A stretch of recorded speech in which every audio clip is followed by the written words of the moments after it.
حضرت سلیمان حضرت داؤد علیہ السلام کے بیٹے، اور کم و بیش 670 عیسوی قبل مسیح آپ کا دور حکومت، اور آپ کا دور حکومت جو ہے وہ موجودہ اسرائیل اور فلسطین کا علاقہ، اس علاقے میں آپ کو مبعوث کیا گیا تھا۔ گو کہ اگر ہمیں حضرت سلیمان نبی کے اوپر اگر ہمیں ان کے مکمل تعارف بیان کرنا ہو تو گو کہ ہمیں گھنٹوں کی ریکارڈنگز چاہیے اس کے حوالے سے بھی، لیکن یہاں مختصر سا تعارف میں آپ کے سامنے ان کا پیش کیے دیتا ہوں کہ حضرت سلیمان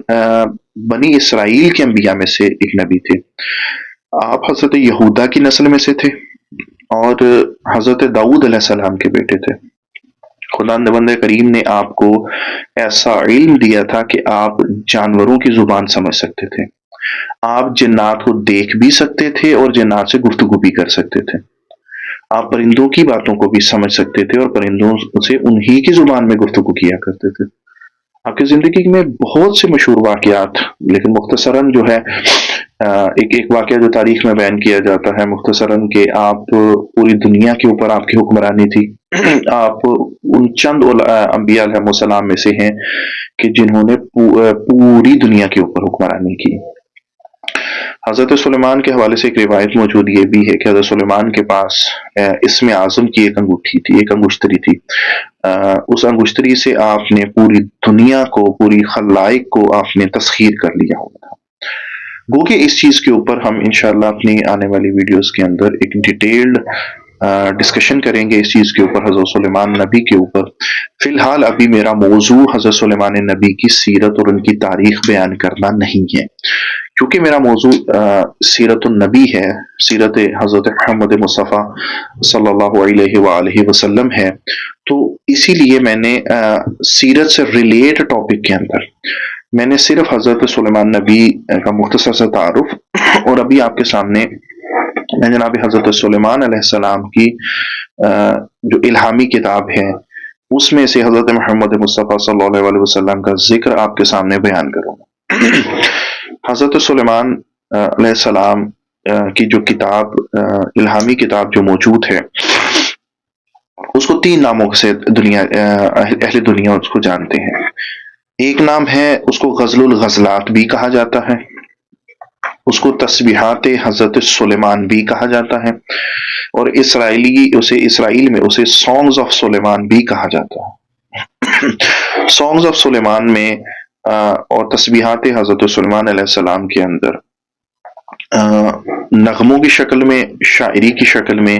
ایسے نغمات بیان کی گئے ہیں کہ جن کو اسرائیل میں اہل یہود آج بھی اپنے مذہبی تہواروں کے اندر سانگ آف سلیمان میں سے آج بھی یہودی اس میں سے روایات کو، اس میں سے نغمات کو پڑھتے ہیں۔ سانگز آف سلیمان، غزل الغزلات یا تسبیحات حضرت سلیمان،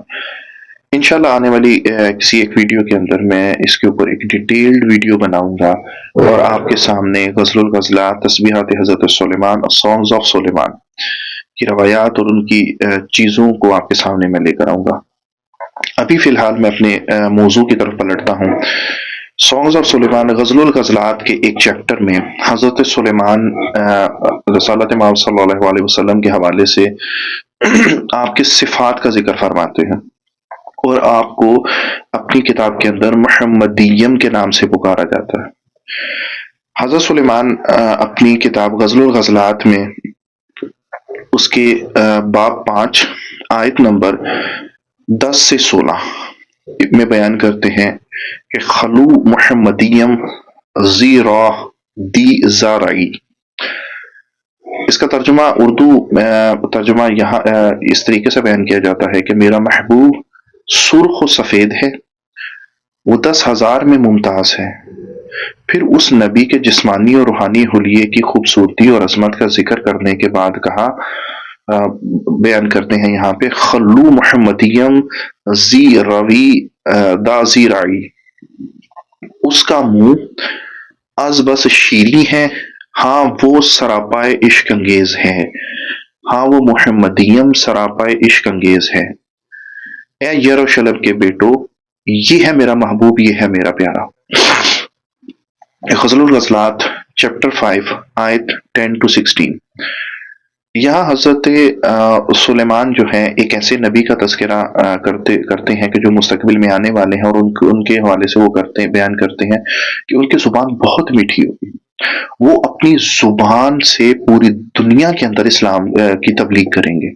اور وہ اپنی زبان اپنے قول سے اور اپنے فعل سے دنیا کو تسخیر کریں گے، نہ کہ تلوار اور کسی اور چیز سے. اور یہ ان کی پیشگوئی ہو بہو حضرت محمد مصطفیٰ کے علاوہ کسی اور شخصیت کے اوپر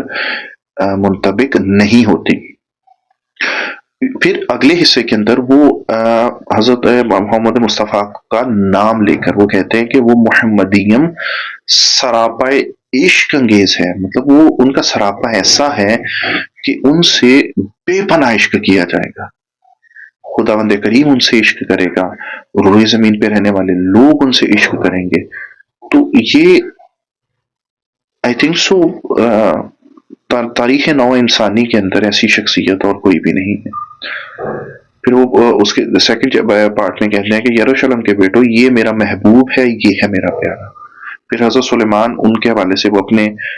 فالوورز کو کہتے ہیں کہ بھئی یہ جو محمدیم ہیں یہ میرے محبوب ہیں اور میں ان سے بہت محبت کرتا ہوں. اب یہاں لفظ محمدیم استعمال ہوا ہے. اچھا، یہاں ایک اور بڑی دلچسپ بات آپ کے سامنے میں پیش کیے دیتا ہوں. میں نے جب دنیا کے اندر موجود مختلف انٹرنیٹ سے براؤزنگ کرتے ہوئے یا مختلف لائبریریوں کا مطالعہ کرتے ہوئے یا جو میرے پاس موجود ہیں، میں نے غزل و غزلات کے جب نسخوں کو دیکھا تو یہاں پہ محمدیم چند ایک نسخوں کے اندر مجھے جو کہ میرے پاس مختلف ایک جو ہے وہ جرمنی کا پرنٹڈ ہے، اور ایک مخطوطہ جو ہے میرے پاس اس وقت وہ ہینڈ ریٹن ہے جو میں نے انٹرنیٹ سے ڈاؤن لوڈ کیا تھا، اس کے اندر بھی لفظ محمدیم ہی استعمال کیا گیا. اب جو کہ یہ عبرانی لفظ ہے، اور عبرانی جو بائبل ہے اس میں لفظ محمدیم کا ہی استعمال کیا گیا ہے، یعنی کہ رسول اللہ صلی اللہ علیہ وسلم کا اسم مبارک. لیکن ابھی کچھ جو ابھی میری گزشتہ دنوں میں میری نظر سے کچھ ایک ایسی غزل و غزلات کے نسخہ جات گزرے جن کا اب انہوں نے چند جگہوں کے اوپر ترجمہ سراپا عشق انگیز، اور بعض جگہوں پر انہوں نے انگلش کا ایک ورڈ کر کے جو انگلش میں ٹرانسلیٹڈ غزل و غزلات کے نسخہ جات ہیں ان میں انہوں نے آل ٹوگیدر لولی کا لفظ استعمال کیا ہوا، یعنی کہ انہوں نے محمدیم کا لفظ حذف کر کے اس کو سراپا عشق انگیز اردو ٹرانسلیشنز کے اندر اور انگلش ٹرانسلیشن کے اندر آل ٹوگیدر لولی کا لفظ استعمال کر کے انہوں نے لفظ محمدیم کو ہی ختم کر دیا. لیکن حقیقت کبھی نہیں چھپ سکتی. آج بھی دنیا کے اندر بہت سارے ایسے نسخہ جات موجود ہیں جیسے مختلف لائبریریز کے اندر، مختلف جو ہے عجائب گھروں کے اندر جو نسخہ جات پڑے ہوئے ہیں اس وقت، ان کے اندر آج بھی ایون کہ کیونکہ میں نے خود تو نہیں دیکھا لیکن میرے ایک دوست جو ہے جن کی بات کے اوپر میں اعتماد کر سکتا ہوں، مجھے ان کی بات پہ کوئی اشکال نہیں ہے، وہ ان کا نظریہ ہے، وہ یہ مجھے بتا رہے تھے کہ انہوں نے خود اپنی آنکھوں سے بیت المقدس کے اندر انہوں نے ایک ایسا نسخہ دیکھا کہ جہاں لفظ محمدیم ہی لکھا ہوا تھا. اچھا، اسی آیت کو جب ہم اگلے حصے پہ چلتے ہیں تو وہاں پر ایک واضح انہوں نے ایک اور چیز بیان کی ہوئی ہے کہ پھر یہ ایک اور علامت بیان کرتے ہیں کہ وہ 10,000 صحابہ کے درمیان ممتاز ہوں گے. یہ علامت بھی صرف رسالت امام صلی اللہ علیہ وسلم پر ہی پوری اترتی ہے. انبیاء کی تاریخ میں یہ منفرد واقعہ صرف رسول اللہ کے ساتھ ہی فتح مکہ کے دوران پیش آیا کہ فتح مکہ کے دوران 10,000 صحابہ اکرام آپ کے ساتھ تھے. اگر ہم تاریخ بنی نوع انسان اٹھا کے دیکھیں تو کسی شخصیت کے ساتھ، کسی نبی کے ساتھ،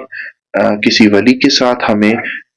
بیک وقت کسی ایک واقعہ، کسی ایک جگہ، کسی ایک مقام پر 10,000 افراد نظر نہیں آتے. امید ہے کہ میں آپ کے سامنے اپنے موقف کو واضح کر چکا ہوں گا، اور میں نے آپ کے سامنے حضرت سلیمان نبی کی کتاب غزل الغزلات یا سانگز آف سلیمان میں سے 2 روایات آپ کے سامنے پیش کی. امید کرتا ہوں کہ میری آج کی اس کاوش کو آپ سراہیں گے اور مجھے دعاؤں میں ضرور یاد رکھیں گے. والسلام. اللہم صلی علی محمد وعلی محمد.